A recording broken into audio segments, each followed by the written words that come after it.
Hello viewers, I am Kausalya. Today we are going to solve problem number 9 in time response analysis.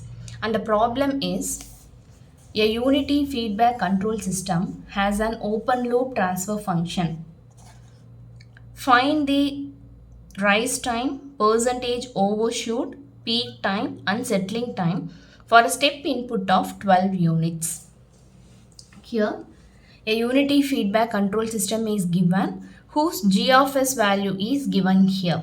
So the first step is we are going to draw this as a block diagram. So this is our g of s and this is our unity feedback. Once unity feedback is given, we should consider that as a negative feedback, right? So our first step is we have to find the closed loop transfer function. So what is the formula of a closed loop transfer function? It is nothing but C of s by R of s is equal to G of s divided by 1 plus G of s H of s.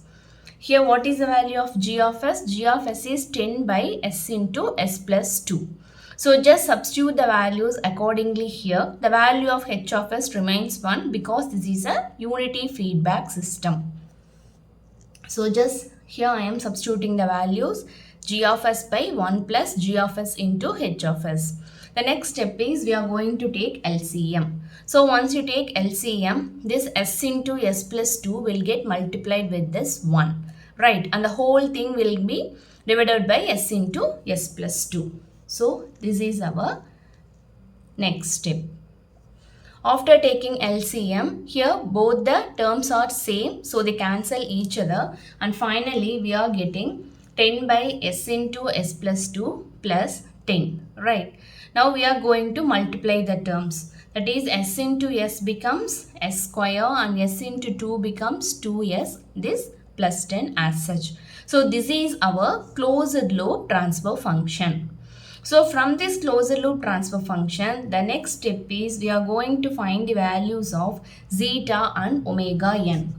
So this C of s by R of s can be written as the general format is omega n square by s square plus 2 zeta omega ns plus omega n square. Now we are going to compare these two terms. So in the place of omega n square, the value is equal to 10 here. So omega n square is equal to 10. Therefore, omega n is square root of 10. And square root of 10 is 3.162 radians per second. And the next thing is we are going to compare the coefficient of s. So here the coefficient of s is 2 zeta omega n and here the coefficient of s is 2. So just equate the terms. We know the value of omega n already. So just substitute the values and finally the value of zeta is found to be 0.316, right? Then we are going to find the value of theta. So this triangle we all are familiar, right? So the value of tan theta is nothing but opposite by adjacent side. So the opposite side is square root of 1 minus zeta square, adjacent side is zeta. We need only theta. So theta is nothing but we are moving this tan this side. So tan inverse of square root of 1 minus zeta square by zeta. The value of zeta we had already find out. So just substitute the value here. And finally the value of theta is found to be 1.249 radian. Right. And the next thing is we are going to find omega d. And the formula is omega d is equal to omega n into root of 1 minus zeta square. Omega n value we had already find out and the value of zeta we had already find out. So just substitute the values in this formula and finally the value of omega d is 3 radian per second. And the next thing we are going to calculate rise time, percentage overshoot, etc. etc. So here what is the formula of rise time? It is pi minus theta by omega d. We know what is the value of theta. We know what is the value of omega d. So just directly substitute the values and we are getting the answer as 0.63 seconds. Right. And the next one is percentage overshoot. So what is the formula for percentage overshoot? It is e power minus zeta pi by root of 1 minus zeta square. We know the value of zeta. So just directly substitute the values over here and finally we are getting the answer as 35.12. Right. Here 35.12 percentage. This is your percentage overshoot. Right. And the next thing is peak overshoot.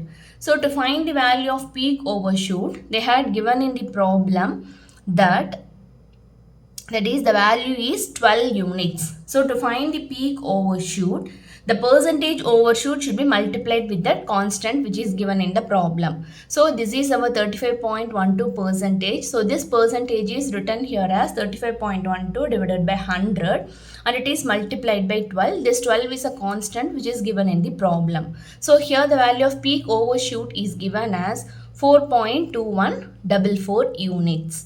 And the next one is peak time and the formula is pi by omega d. So just directly substitute the values over here and we can get the answer directly. And the last one is settling time, and for settling time we already have two cases. That is, one is for 5% error and another is for 2% error. So for 5% error the settling time formula is 3t and t is nothing but 1 by zeta omega n. The value of zeta we already know and the value of omega n we already know. So just directly substitute the values and we are getting the settling time. And finally for 2% error the formula is 4t. And again for t we know 1 by zeta omega n. So just directly substitute the values and finally we are getting the answer as 4 seconds. Right. That's all. The problem gets over here. Hope you people understand well. Thank you.